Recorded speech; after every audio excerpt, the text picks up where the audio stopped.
Okay, May, that should be a good lead in to introducing our speaker.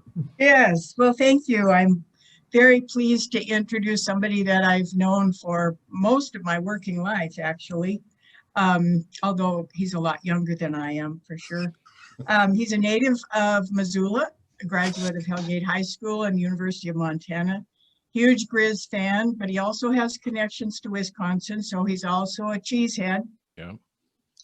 He and his wife, Courtney, are the parents of a son, Reese, 16, and daughters, Emmy, 13, and Gabby, 8. So he's a busy guy.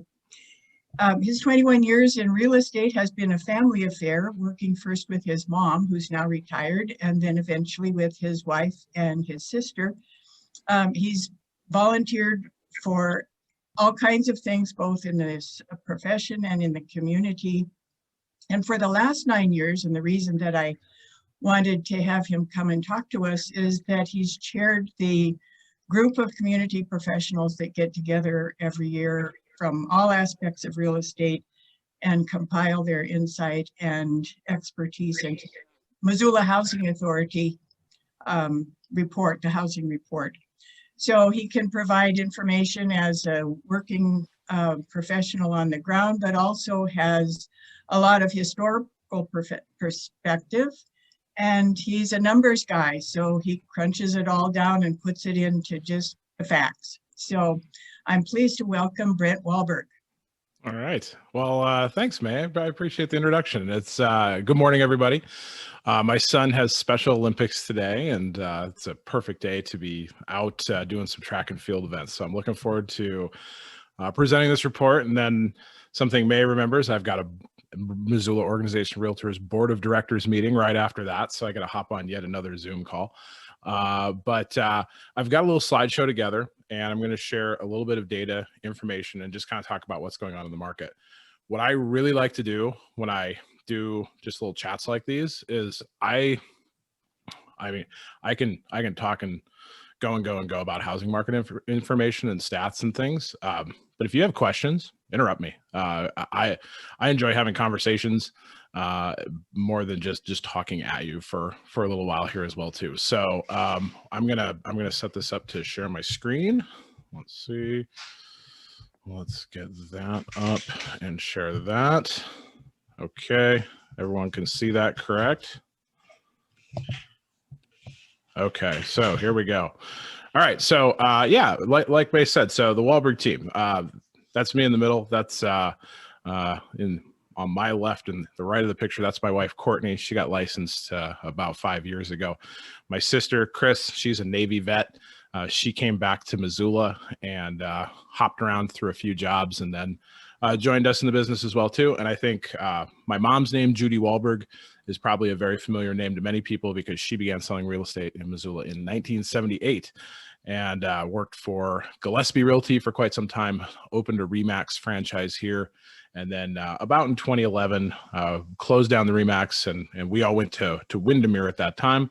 But mom just celebrated her 75th birthday last Monday. She's got 6 grandkids all here in town. And, you know, there's you kind of get to that point where you can enjoy better things in life, your family and your grandkids and this warm sunshine and all that stuff like that. So that is us. That is the Wahlberg team. And so a couple of quick things. We realtors, I know I'm speaking the language that like May, you know, would hear every day, day in and day out. But so just a couple of just like little terminology and some things and where we get our data and our information. So in Montana, sales records, sales reports, the prices that homes sell for are not public record. There's no public database, you know, Zillow and these websites that do automated valuations takes a bit of what we call an educated guess. But the one spot that does contain almost all listing data, national average 92%, is what we call our MLS, our multiple listing service. And what that is it's a single database, a cooperative database where if you list a house with a realtor, we have to put that house in the MLS. And we also have to agree to compensate a buyer's agent who sells it. So it's not just something within Windermere or within Lambro CRA or within Inc. Realty. It's across the whole database. And what has happened over the last 5 years, I've overseen quite a bit of this myself, is our multiple listing service has begun from a local Missoula to a regional. So now we have a database that contains all sales records from Butte, Great Falls, Helena, Kalispell, Missoula, and Hamilton, all of our associations combined. So we've got a database that represents almost 60% of the participating realtors across the whole state, and of what we see, about 65% of all the data. So what you see here then, just the data and information that we don't have, obviously, is properties that are sold by owner. It's a small percentage that we see. And then just kind of some interesting things that we hear in this like crazy real estate market that we're in: pocket listings, things selling under the table, stuff that's happening behind the scenes. Our National Association of Realtors actually, almost just about a year ago, it'll be a year in May, next week, passed some new ethical and multiple listing rules that basically these pocket listings that agents, keep, not literally, obviously, metaphorically, in your pocket to save for a certain buyer or save for somebody, you can't do that anymore. So now what we're seeing is more data is being put into our multiple listing service, which actually enriches the information that we have at our fingertips. So one of the things that I have taken a part of year in, year out, and we have it coming up pretty soon here, is, I'll hop forward to that in a second, is we put together a housing report. And the housing report has always been kind of a static PDF document that we put online. We do a press release, talk to Maritza, talk to other people, and away we go. And then maybe we give an update later on in the year. This year, we're undergoing a pretty heavy change, so we have not released our housing report yet because it's turning into an online interactive dashboard. So, okay, Missoula's market, what's going on? What do we see is happening in this market right now? You hear the crazy stories. You see everything that's happening out here. This is a situation where the amount of demand, the number of people looking to buy a home is at an all-time high. You've got a lot of factors that are influencing that. Rates are low. Rates are real low. They ticked up a little bit and they came back down a little bit again. So the ability to borrow money and the ability to borrow a lot of money is very easy right now. We are on the upswing of economic recovery. And so we're seeing more people getting into situations where they're interested or want to purchase homes. And we have seen, of course, an uptick in relocating buyers for all sorts of reasons, not just, COVID related type reasons, but it does seem that especially Western Montana has become an incredibly popular spot for relocation. And so we have seen a big influx of people coming in from out of state. So then you put it on to the flip side, record low supply. I think it was about 2008, 2009, at the kind of as we got into the real estate bubble and the Great Recession at that point, we as a country, and we as Western Montana, and we as Missoula, stopped building homes at the rate that we needed to just to meet population growth. And we've never caught up. We have always stayed behind in the aggregate to just provide the amount of new housing, and not just homes to own, but also places to rent, like apartment buildings. And what has happened is caused an extreme crunch of availability. And so, like we all know, in a lot of situations, you can't snap your fingers and have a new house or a new apartment building overnight. It takes time to meet this. And then, like Maritza had said, when I were chatting about really quickly right before we got the call started, there's factors as well too, like costs of lumber, costs, availability of skilled labor, and a lot of things that are now really impacting the cost and the time it takes to build a home. So a lot of people ask me this all the time: is this creating a new bubble? Because we are seeing, you see the stories. I'm going to share some numbers here of what's going on in our market in terms of median sales price and sales activity and things like that. Interestingly enough, last week, the chief economist for the National Association of Realtors was on a video call for our Montana Association. So he was giving us information on Montana itself.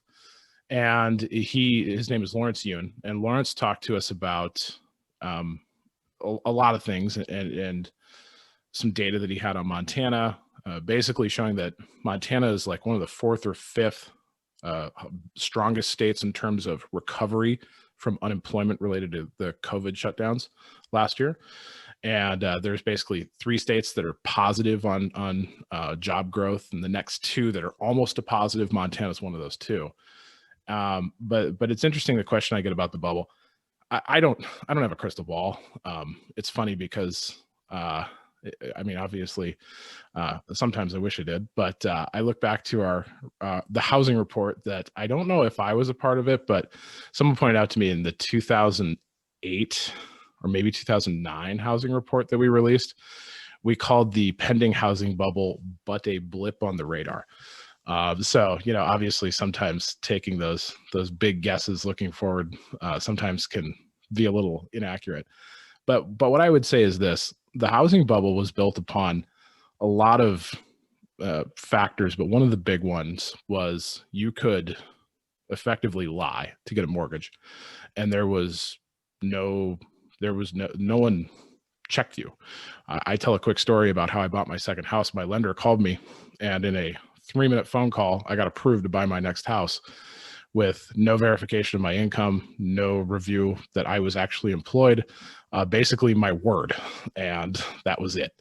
And so you look back and the housing bubble that got built up, there was a lot of that type of practice going on at that time. That's not happening right now. And that is what the chief economist with the National Association said.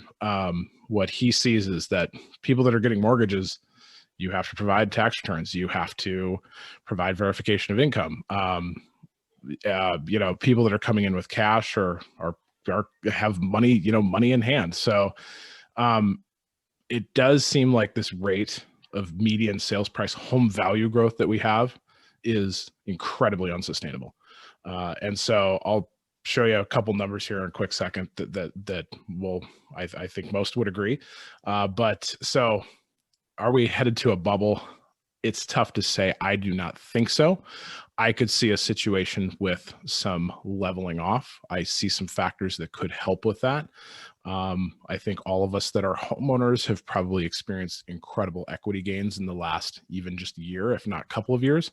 And so if things flatten out or even deflate just a little bit, most all homeowners are ahead of the game. And so, you know, for the sake of especially a lot of first-time buyers and new buyers that I work with, I do hope we start to see some steadying factors in this market, because this last year, especially this last 6 months, has been like a runaway train. Okay, so housing report, I kind of talked about that. So what you see, everything that goes into the MOR housing report here, MissoulaRealEstate.com. Like I said, we're going to have an interactive dashboard. We'll do a big press release for that. The nice thing is that it will continually update itself as we move through the year. Okay, so I talked about supply.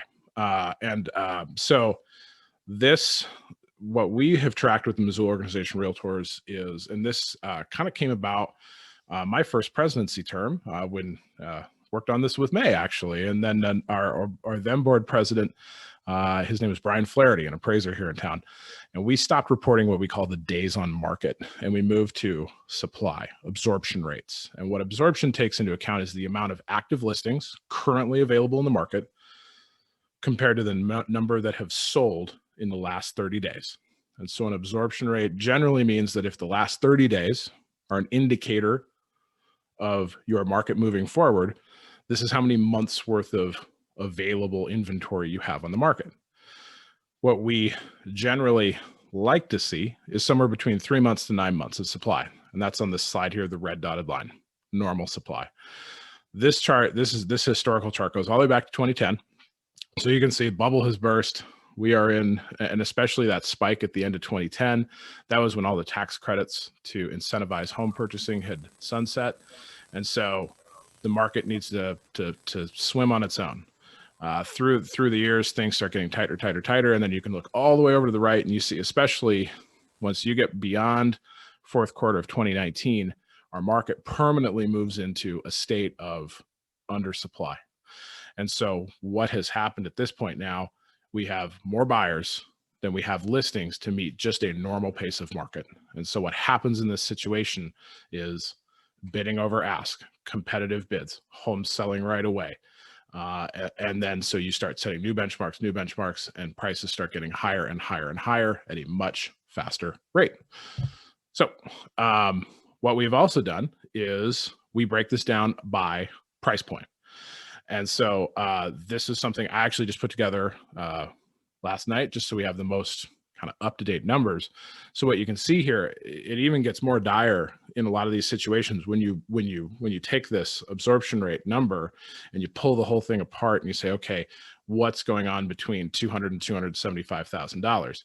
Okay, you know, as of last night, there's only 4 homes available in the last 30 days, 2 have sold.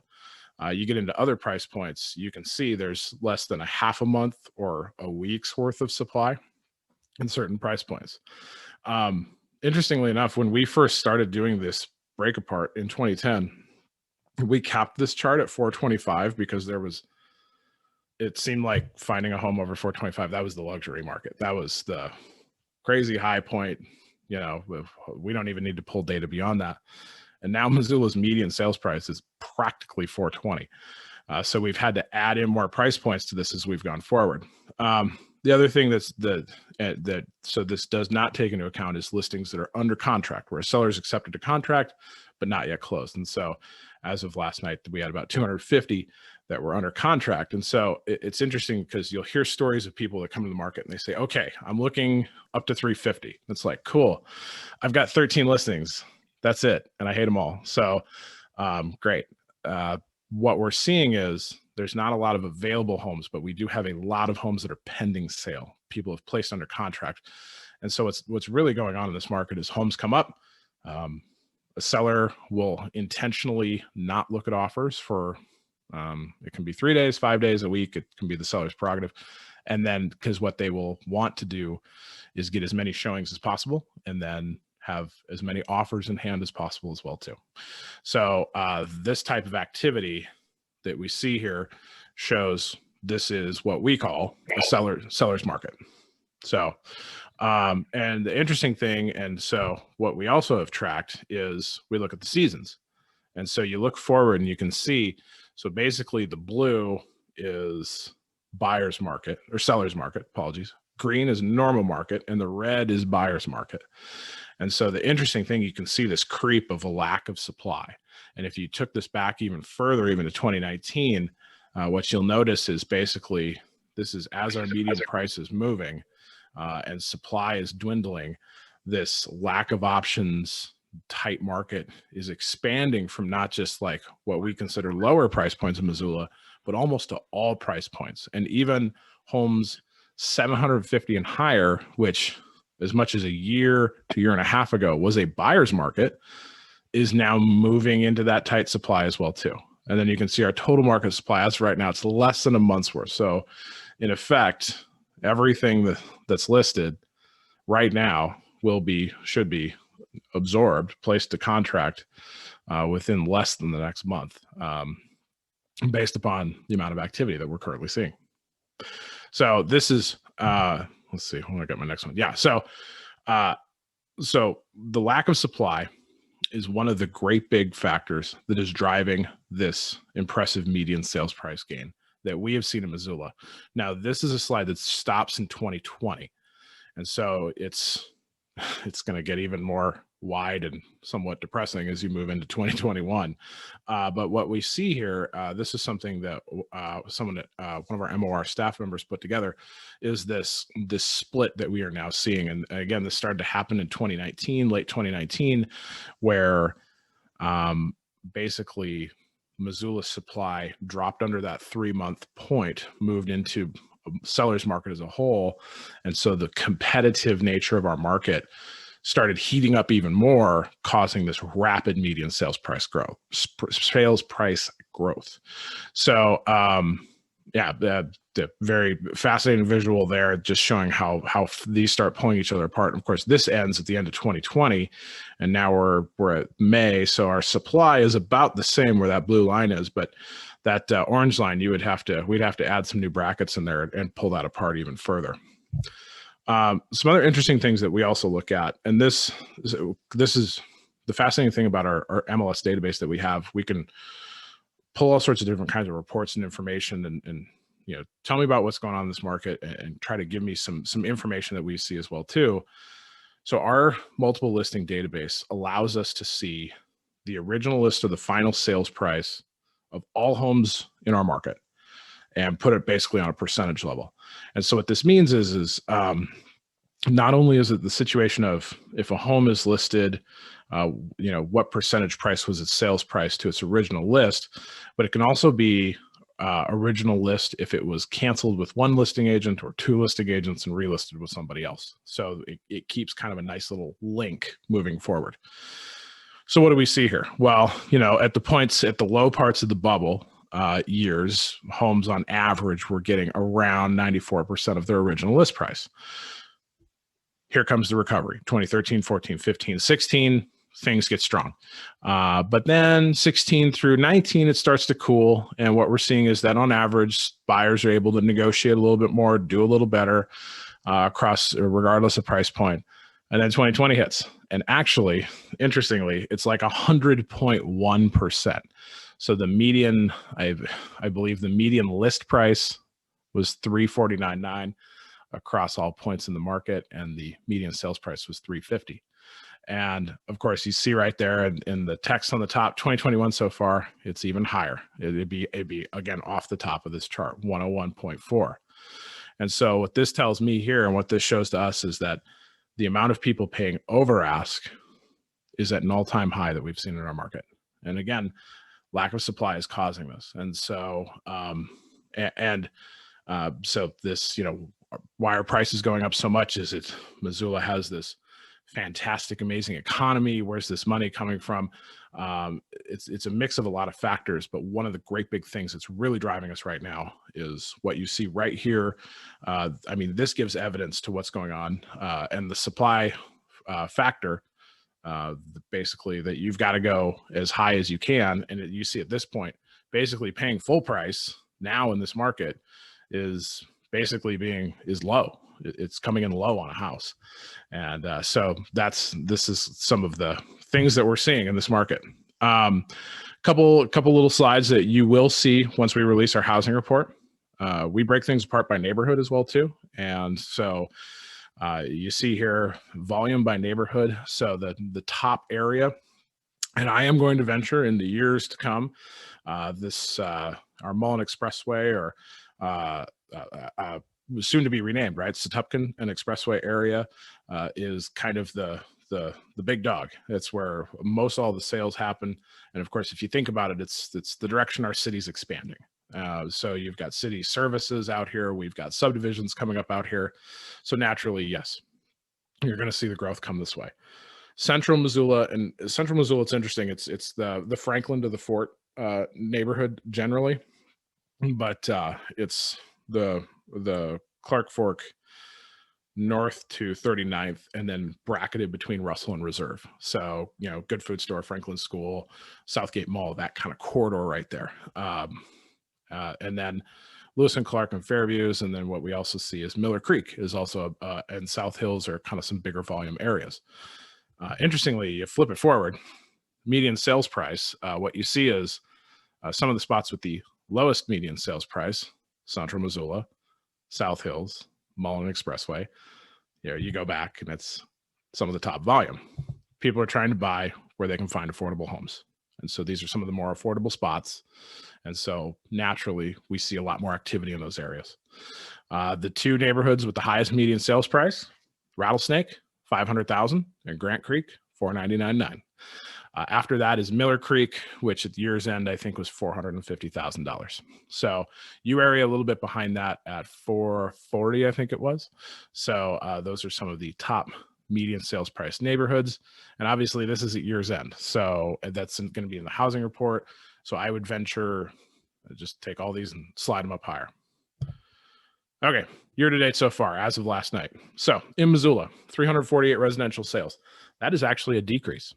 And it's interesting because, of course, at this time last year, we were at a stay-at-home order and housing sales activity was pretty slow. Missoula last February had an uncharacteristically strong sales volume. So it's going to be interesting to see how things start to wash out as we get into May and June, if our sales activity catches up. But right now, 7%-ish off pace. Basically, not because people don't want to buy in our market, but because there's nothing for them to buy. And so our volume stays down. But like I said, we've got a lot pending, and so we'll see how this looks moving forward. Interestingly enough, I did a report for our state association. Flathead County, their volume is up, about 10% over last year. Ravalli County, their volume is up about 8%. But Missoula County, countywide, Missoula's median sales price was the lowest of the three, which I thought was interesting. Missoula was 420, Ravalli was like 438, and Flathead was 460 something. And I don't know if anyone saw, but there was the Bozeman city limits median sales price just released of $720,000. So Missoula's median, it was a little bit of an odd number. Usually the medians land on pretty easy reportable numbers, but right now, as of last night, it was, let's just say $419,000. And you see that increase, $91,000 up, 27%, almost 28% over this point last year. This is the most dramatic rise in home values I've seen in my 21 years in the business. It's the most my mom had seen in her 42 years in the business. I would venture this is a staggering number. And as a practitioner, I think a lot of people say, "Oh, you've got to love this. Like house prices are up, your commissions are up." Honestly, no, I don't. I'm a born and raised Missoulian. I get first-time buyers that come to me that are excited because they're approved to $300,000 and there's nothing for them to buy, literally. And then what's out there for, which is just mind-boggling, that 300,000 and under is terrible. And so, or you've got to look in Stevensville or Hamilton or St. Ignatius or Alberton, and so this gain it's pretty shocking. And I think most all of us in the profession, where we see amount of buyer frustration, we see people's just inability to compete in some situations with this. It's not fun at all. And so obviously homeowners, they're loving this. And so you look at this, it's pretty wild to think that by just owning your home in the last year, making your house payments through this pandemic, you've basically gained a quarter of wealth and equity of your equity in your house by just not doing much. So, it's this type of median gain and market activity is projected to start cooling off, fortunately. And so, like I said, I'm hoping there's some equalizing factors here that can get us to kind of hold firm for a little while and allow, especially new entry level and median area wage earners to catch up and get back into housing, because these are numbers that concern me for just, ownership and equity in our community. So like I said here, 0.8 months of supply. We had double that practically this time last year. No foreclosures. There were no foreclosures last year either. So this, here comes the bubble. Here comes people losing their homes, things like that. We're not seeing it in terms of indicators that give hint to it yet. People have asked me about owners that go into mortgage forbearance, like, well, what's going to happen when they come out on the other end of this, which I think is August or September. But obviously, if someone is in forbearance and they have been for the last year, you've gained 27.75% of the value in your home. If you're in a situation where you're unable to catch up, you could probably just sell your home and not be foreclosed upon and walk away with probably a pretty good pile of money. So the amount of foreclosures that will see moving forward, I would guess in our area, now other areas could be different, will probably be very minimal, would be my guess. All right. So is it all these cash buyers, right? The proverbial Californian that comes in with the open checkbook and just, writes a check. I don't care what it is. Our numbers in our housing report data that we pulled in the multiple listing service didn't really say that. So what you see here is cash is the second largest method of purchase, but it only increased by 1%. So it was like 16% of the market in 2019. It was 17% of the total share of market in 2020. Conventional kind of remained the big piece, as you can see here. The thing that I will say though is you can definitely see an out-of-state buyer where if they have $500,000 cash and get a $100,000 conventional mortgage, that's reported in our MLS as a conventional. So we don't break apart the down payment ratio or anything like that. We have had repeated, I think Brint and I have talked about this before, repeated requests to try to get a profile of how many out-of-state buyers are we getting, what's the ratio in-state versus out-of-state. And we don't have good data on that. Our multiple listing service doesn't track that. We have tried to come up with a creative way to work that field in. We have not really landed on a good solution. In our housing report, we use IRS data for when someone basically informs the IRS of a change of address. If it was, once Seattle, Washington, and now it's Missoula, Montana. So the IRS marks that as a relocation from Seattle to Missoula, but that's all that they give us. And so and it lags. So we're just getting data for people from 2019 now. So it's not very relevant. It's not up to pace data. And so it's a little tricky to say. But so what does our market consist of right now? I could tell you as a practitioner, I have move up buyers, I have retirement buyers or sellers, I have crosstown people, cross state people, I have out of state relocations, and I most definitely have a segment as well too of people that are coming from areas where, a $400,000 house in Missoula or a $500,000 house in Missoula is a $1 million or $2 million home in their market, and they can relocate for all sorts of reasons, be it retirement, be it closer to family, be it what we call what we're doing right now, Zoom buyers. This is Zoom economy where you can work remotely, and so you don't need to live in other areas and locations. And Western Montana is a very attractive area, and so we see all of it. It's not just this big mix of just a whole bunch of out-of-staters coming in and buying everything. But unfortunately, we just don't have good data that can really tell you definitively if it's up or anything. Couple quick things. I'll fire through these a little quickly here. In our housing report, we're going to update this. It'll be interesting to see if we can update more of this as well too. But one of the big things, the big centerpieces of our housing report is what we call our housing affordability index. And it takes into account your median sales price, interest rates, property taxes, and all sorts of factors that influence owning a home. And then it uses a metric that scores your market based upon its affordability. And if your cost of housing is less than 30% of your median income, it is affordable. You aren't house poor. What we have seen, interestingly, and of course, I think these are going to change, especially as we start to get pandemic-related recessionary numbers in the years ahead, is that homeowners in Missoula were basically the ratios of the amount of people that were spending in excess of 30% of their monthly income was going down. Renters was kind of hovering around 45%. This actually followed a national trend, so it wasn't something that was largely unique to Missoula.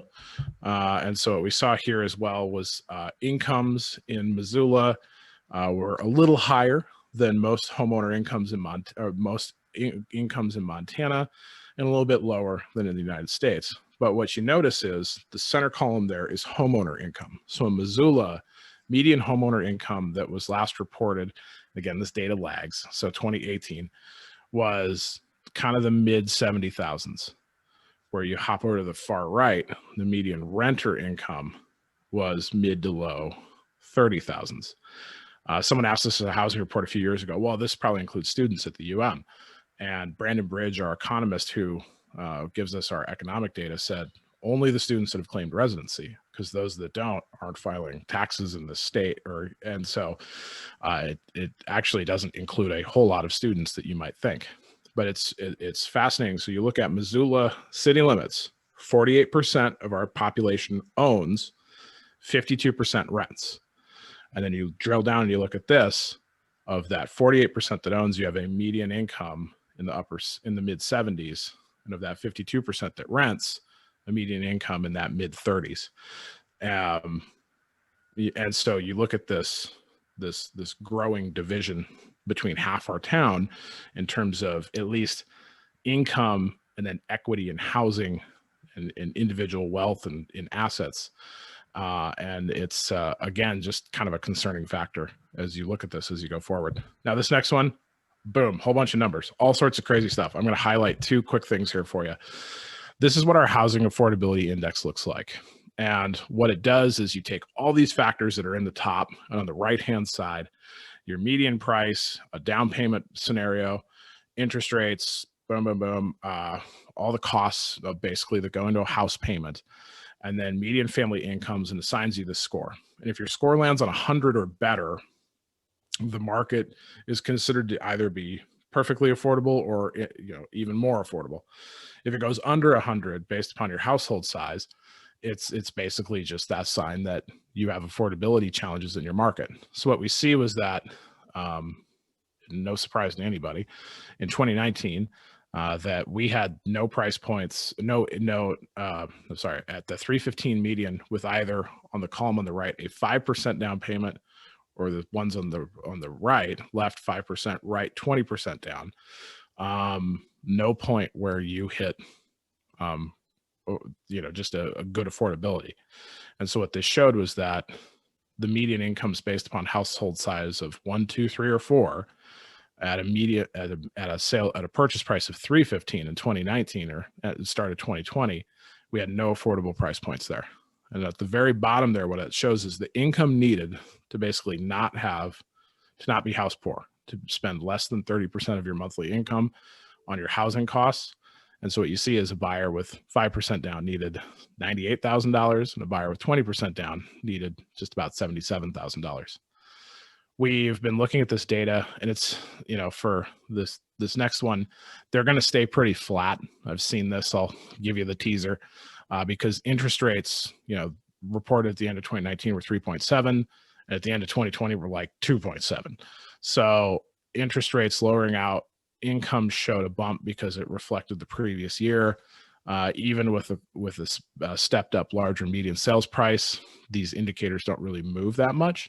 I think the year after housing report is going to be the real fascinating one, because of a major median sales price gain that's occurring right now.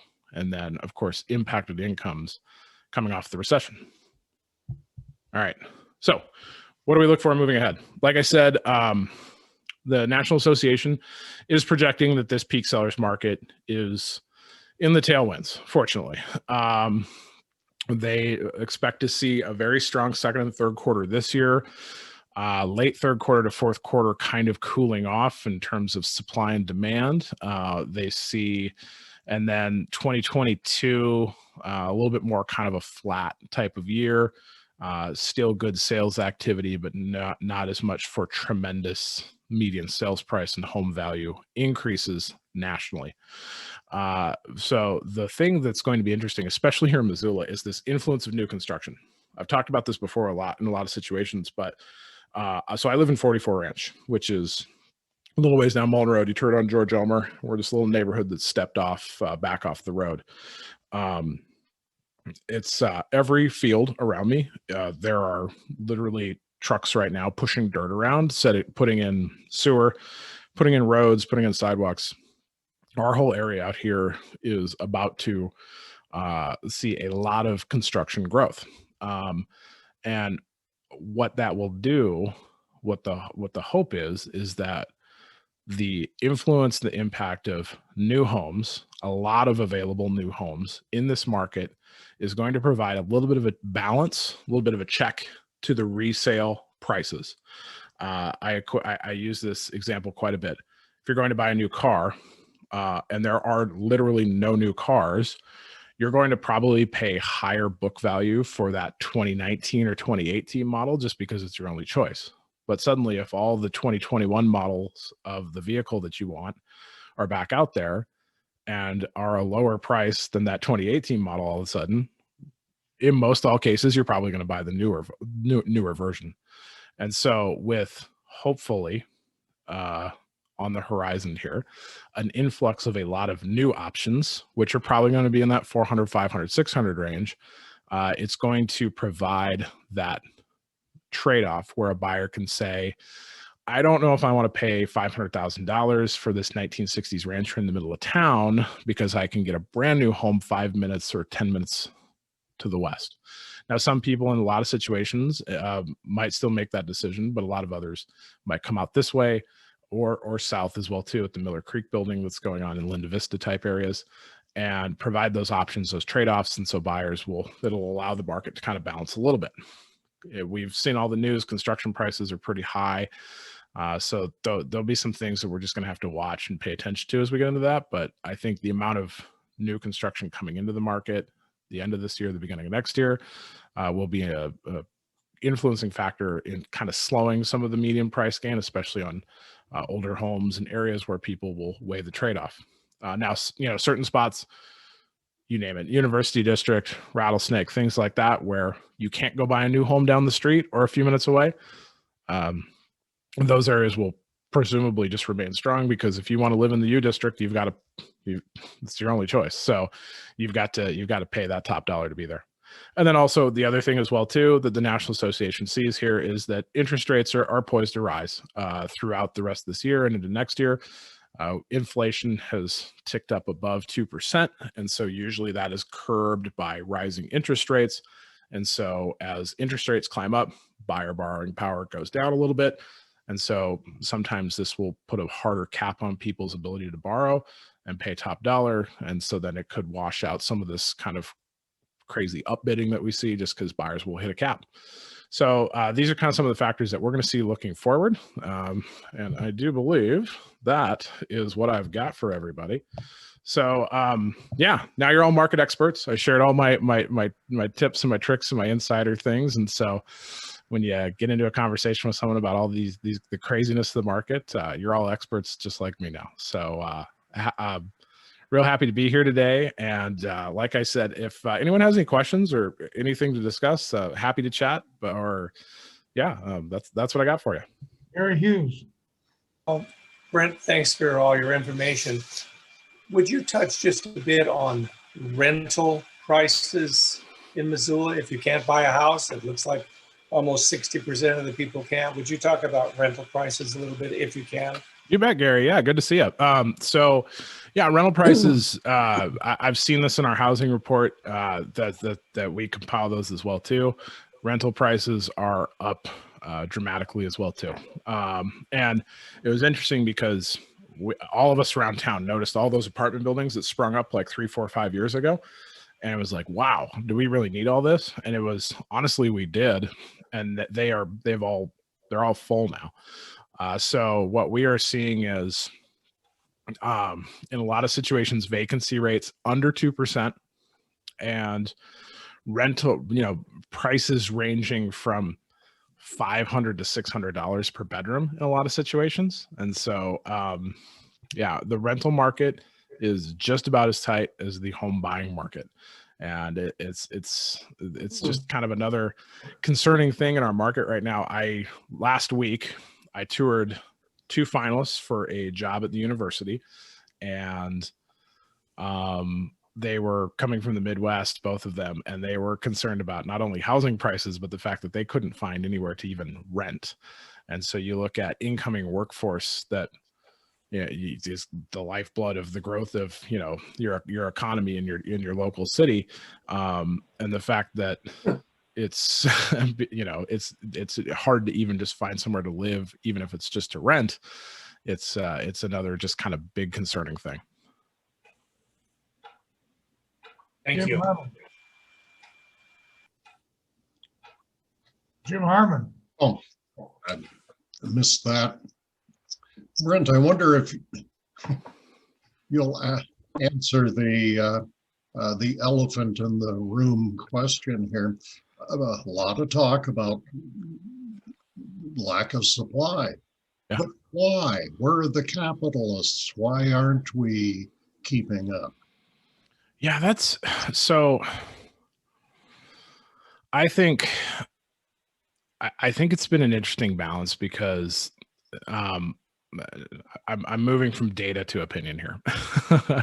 I think we've had some instances where in Missoula, we have tried to be more smart about how we grow so we do not look like generic town USA as we grow, especially west.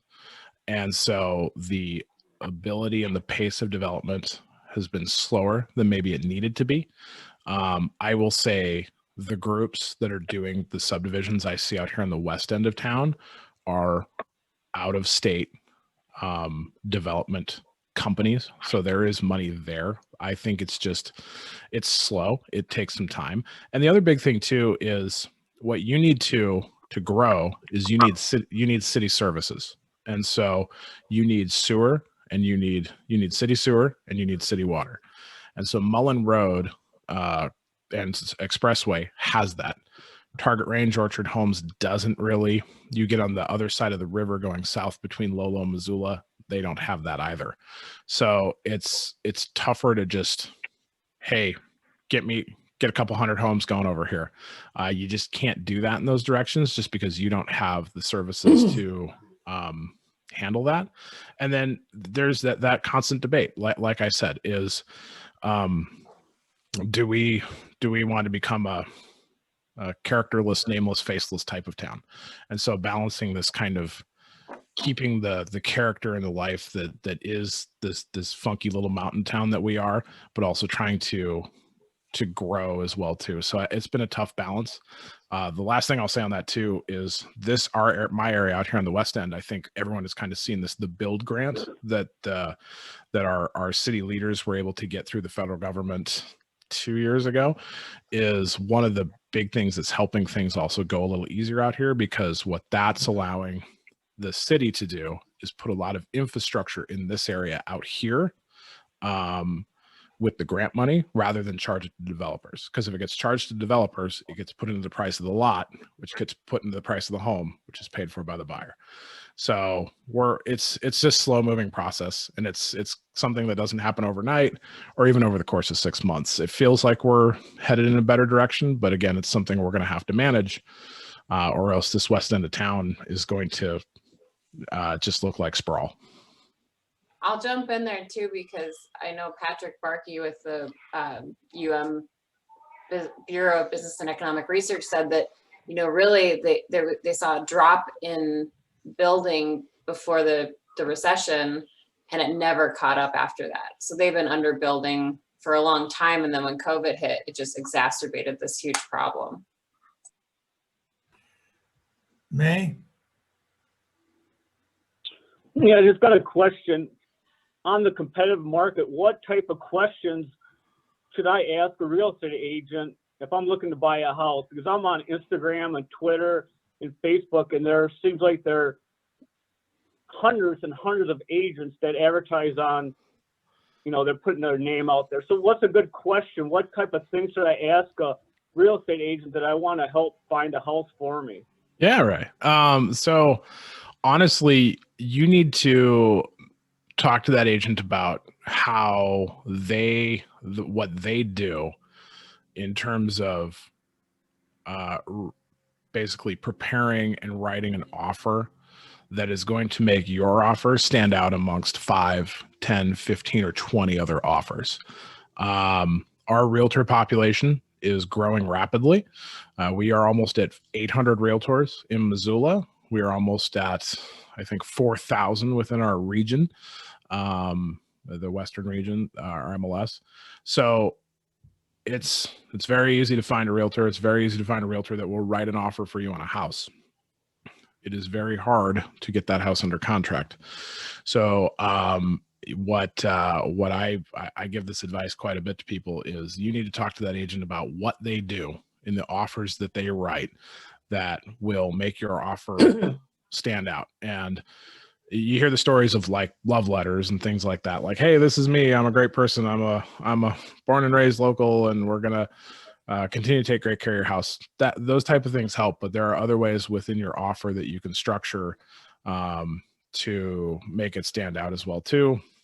We're seeing things with what we call escalation clauses, where if a house is listed for $500,000, you say, my offer is $500,000, but my offer is also $5,000 over the next highest offer, up to $550,000.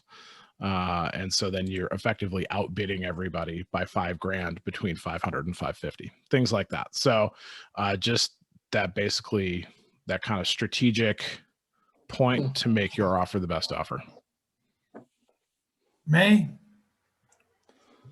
This is kind of an answer to Jim's question about the process, but I'm going to say, Brent, probably at least 20 years ago or maybe longer, the conversation was about the availability of land. And one of the problems is that it doesn't make any difference what you're trying to do if there's no land to build on. And the projection was that it would be out that Mullen Road corridor, because that was the only place that there was private land for sale to development. It was also the place where there were a lot of agriculture. Yep. And so we had the collision of, do we want ag land? Do we want to build on it? What do we want to do? We have conservation easement. So would you maybe talk a little bit about the availability of land and how that plays into the whole process? Yeah. It's still something that something that the county especially it does not have the best roadmap for. And so we see instances of people looking to subdivide, and then the county suggesting a quarter or a third of something is set aside for agriculture, to preserve for agriculture. I don't know if our county or our city has like a great set of rules to be able to keep that balance in place. I would assume it's something that's continually being worked upon, but I don't know if I've really necessarily seen like a clear-cut roadmap for it. Yeah, availability of land, like I said, and not just availability of land, but availability of land with services. And so if you've got 60 acres just north of town, but there's no sewer there, or no city water, so you've got to use wells or private sewer systems. You're talking at most probably 60 homes, but most likely 20 to 30. So services is the kind of the big factor now for that ability. Yeah, but it's a constant kind of struggle. And like I said, just this preserving agricultural land, preserving open space, developing, providing homes. Where do you find that happy median?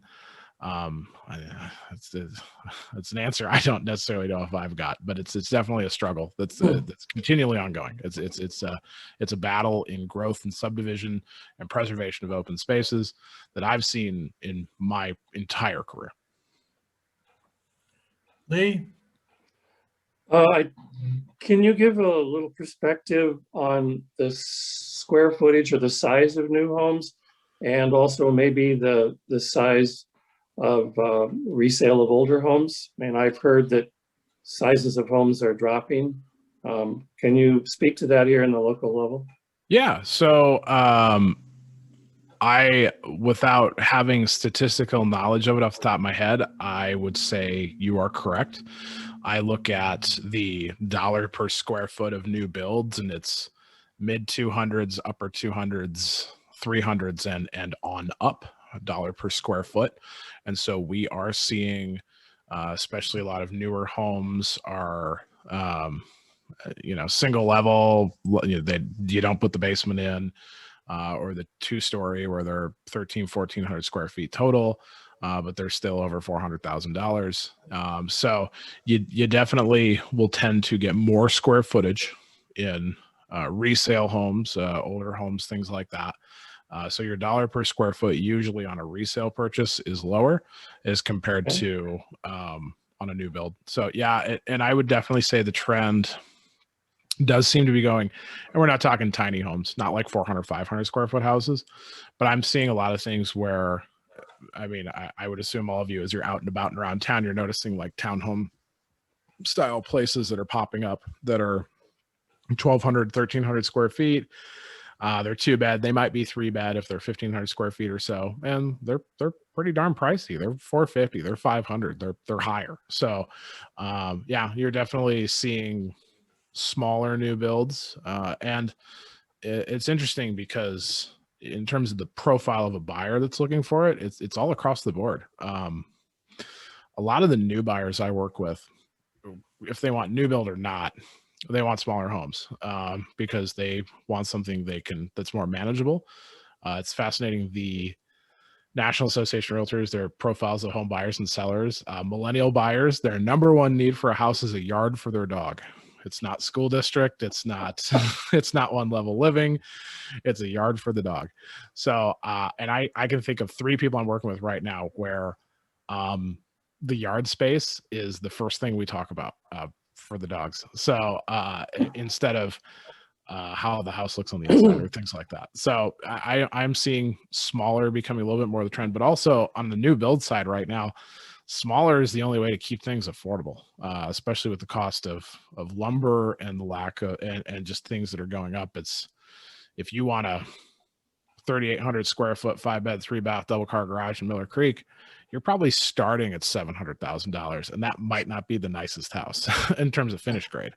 So, yeah, people are peeling back on size, sometimes out of necessity, sometimes out of just choice of lifestyle. And they're not giving like, if you get a bid to build a house, it will probably change. Oh, yeah. Certainly go up because of, like, I've heard the prices go up from the time you order to the time they're delivered. That's right. I've got a build going with in my neighborhood with a teacher, and we have a contract with the builder. We feel pretty fortunate. We got in at $390,000, and we have a built-in clause that says the price of the home can go up to $405,000 based upon the price of materials, and without any, buyer doesn't need to approve it. It's just if the number goes up, the number goes up. It just is what it is. So builders are now builders don't like doing custom builds right now just because it's tough, because they can't sit down with a buyer and say, yep, this house is $532,500. I'll see you in 6 months, and come in with the loan, and away we go.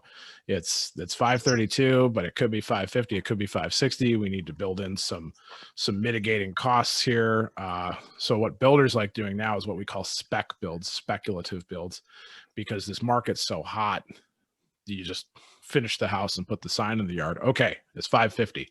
And then they usually get 4 or 5 offers, and they sell it for 570 or something like that. So the only other instance that we've seen, and you've probably seen it in the news, is this Hellgate Village out here where in the first phase, David Edgel, the builder, Edgel Construction, they did a lottery system. And so you had to put your name in, and they drew the name, and if your name was picked, you picked your floor plan, and if you liked it, great. And if you didn't, you're out, and then another name gets drawn in the lottery. And they did that to basically provide the homes without any major upbidding, competitive bidding wars, or anything like that.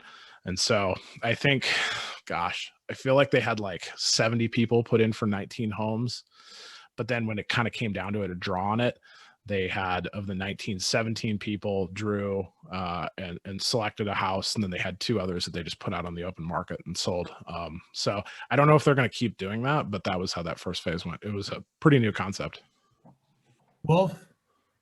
Brint, thanks for a presentation. That was great. Nationally, there's a lot of money flowing in from real estate investment companies. There's a lot of house flipping and conversion into rentals. Do you see any of that here in this market?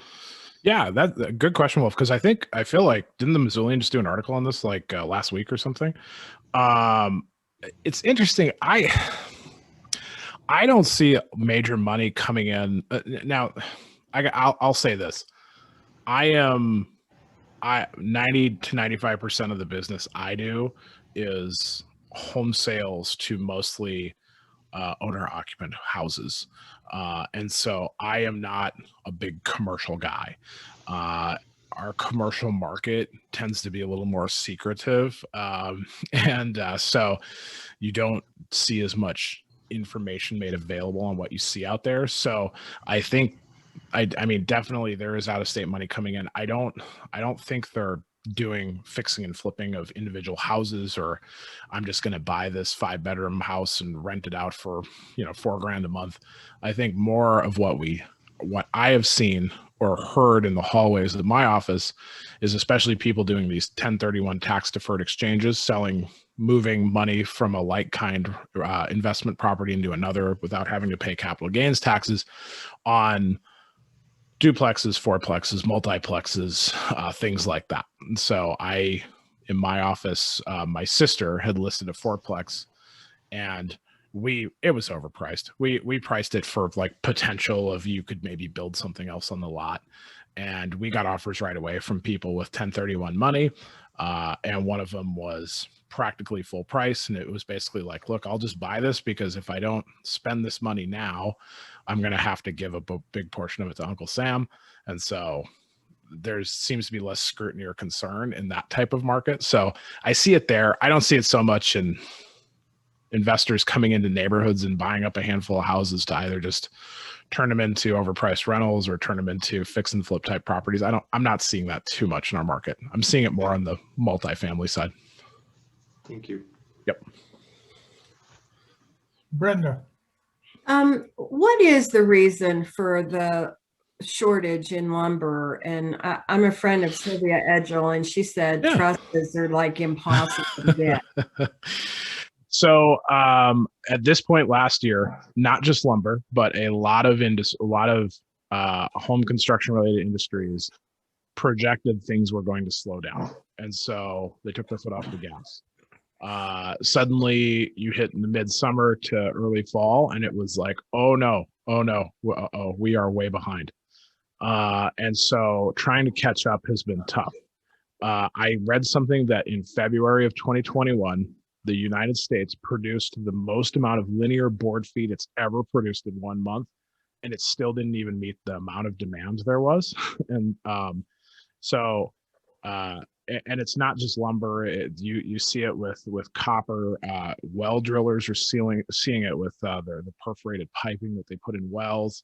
So there's those factors as well. Interestingly, the Montana Association of Realtors also pointed out too that in the last, I think in 2016 or so, there was pretty heavy tariffs placed on Canadian softwood lumber. And so basically, as part of the economic views at that point was, we're going to place tariffs on Canadian wood because we want to use American wood. Fine and good, helps some American jobs, away we go. But now we need lumber. We need wood from wherever we can get it. But Canadian wood is still even more expensive, even though there is lots of availability up there. So there are pressure and talks in Washington, D.C. to potentially really ease those tariffs to help lumber prices.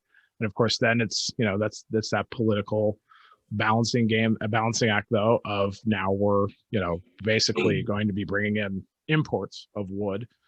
So will that hurt American lumber related jobs? Of course, the flip side argument is it would dramatically boost construction and construction related jobs. So it seems like there's good pressure from both sides of the aisle to try to ease these tariffs from Canadian softwood. I'd like to make another comment about the impact on workforce. Doug is retiring from the University School of Pharmacy this summer, and a lot of his colleagues have retired, and it has been really difficult recruiting people because the university traditionally pays far less than other professional schools around the country. So I think people have the idea that, they see the salary, but they think, Missoula, Montana, how expensive can it be to live there? And then they come and interview and they find out, and then that candidate's off the table. It's really awful. Yep. Truly. Yep, absolutely. okay, good, Brent. I think we've I don't know what time your next Zoom call is, but we're over our time. I'm having fun here. I'm good. So Got a few more minutes? yeah. Okay, Lee? Can you look in your crystal ball and make any projections about the impact, either nationally or locally, on what's being thrown at Congress here? The president's going to be speaking tonight. There's a massive infusion of money from one sector of the economy to another? Do you have Yeah. any opinions and predictions?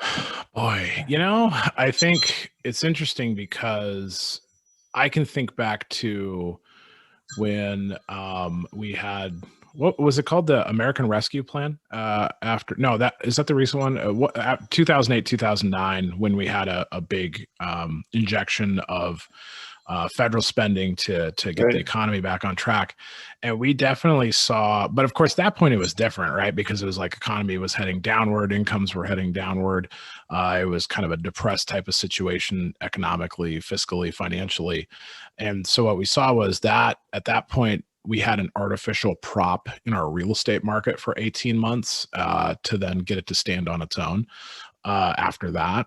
I would venture, I mean, the interesting thing, I suppose, is because a lot of what's being projected in this going forward, I think could there could, it's tough to say. I mean, I could see some goods, I could see some bads. With much needed investment in infrastructure and things like that, is that going to provide further drain on already limited resources for home building, construction, and development and growth in certain areas? Potentially, but it's tough to totally tell. On the flip side, it should provide potentially better wages and earnings and incomes and things like that. So then suddenly, your Missoulian that's making, that's a two-person household that's making 40,000 a year goes up to 65 or 70, and suddenly now they can get in the housing game. So it's tough to say. I don't know if I've got the best read on it right yet. I do know quite frequently our national association kind of goes over especially planned spending in housing sector and economic related activities, and kind of provides some opinions on that. So I wouldn't be surprised if we have some kind of read from our national association in the next few weeks. Can I just ask one more question? I have two sons that are in their 30s, and both of them are very cynical about ever being able to afford a home of their own. Can I give them any positive spin on that? Or Yeah, man. I mean, it's easy to be cynical, especially in this market. I think, I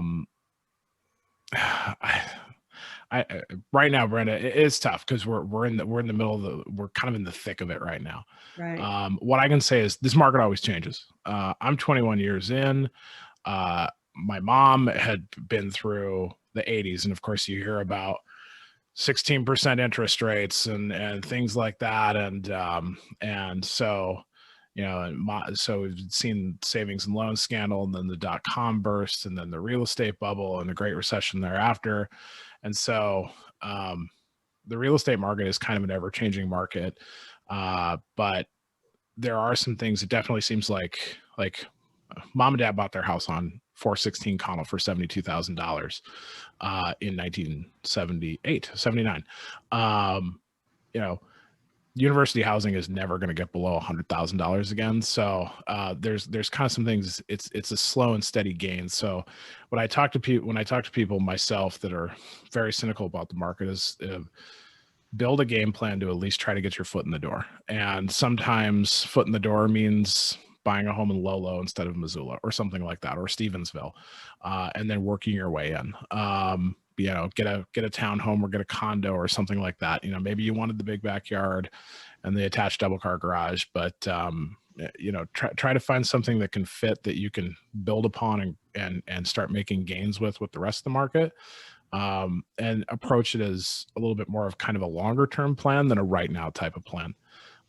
So that's the best I can say. I mean, the good thing, the nice thing is there is no set standard within the market. Things will change for for good or better. And so what's happening right now is not going to be the eternal reality of what this market is.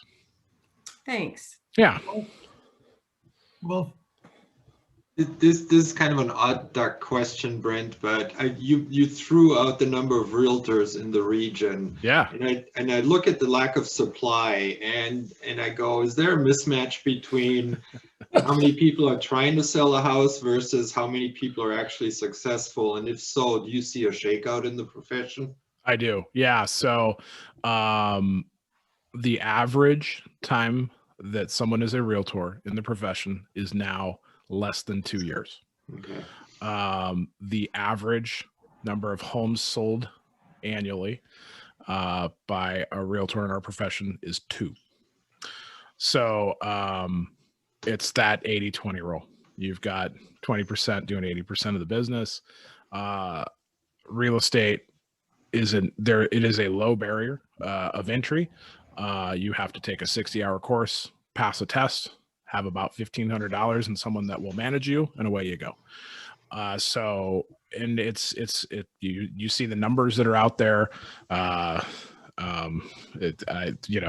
people posting about it on Twitter and Instagram or whatever. I just sold this $3 million house, and you quickly, do the math in your head, and it's like, hey, this is, so we see this though. We had close to 725, maybe 700 or so in 2007, as the bubble was kind of at its peak.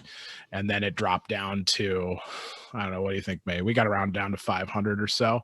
And so, this population will ebb and flow, and it'll move with the market. If the market cools off and flattens off, and honestly, right now, I talk to managing brokers and experienced agents in this. I don't know how a new agent moves in this market very well, because the buyers I work with, we don't find homes in days or weeks. We find them in months. And for an established real estate agent that is working with multiple clients and listings and all sorts of things, you can handle longer time frames. But if you're a new buyer's agent, especially, and you've got one buyer or two buyers, and it takes you 5 to 6 months to get your first check, I can't imagine you're going to be able to sustain in this business for that incredibly long. But some will make it, some won't. It's just kind of the way this business goes. Gary? You're muted, Gary. Brent, I see a couple of 2 or 3 companies that still sell manufactured homes and trailers. Yeah. Is there any land anywhere for those? Where do they go? Yeah. It's because new subdivisions quite frequently do not allow those types of homes. So I'm seeing, but then like you go to Alberton, and there's as you get through the west end of town out there, there's a big stretch out there where those are going in. Manufactured homes also, again, COVID impacts. If you order a manufactured home right now, manufactured home dealers in most cases are telling you it's going to take 12 to 18 months for them to deliver.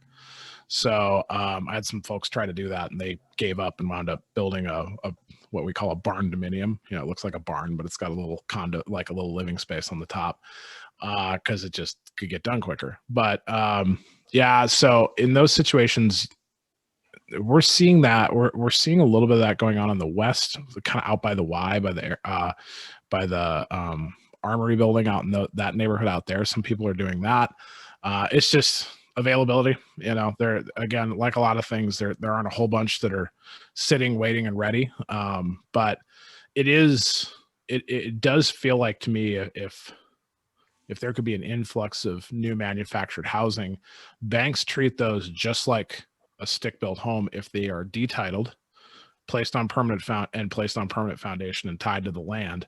Because new manufactured homes now are built to U.S. building code standards, so they meet almost all building standards anyways, and you have to have a engineered foundation. So that stigma that maybe once was there of living in a trailer home, if you will, these new manufactured homes look, feel, and are built just like most all homes you see nowadays anyways. So it'd be nice to see that. It's just, I think the supply of them just isn't there.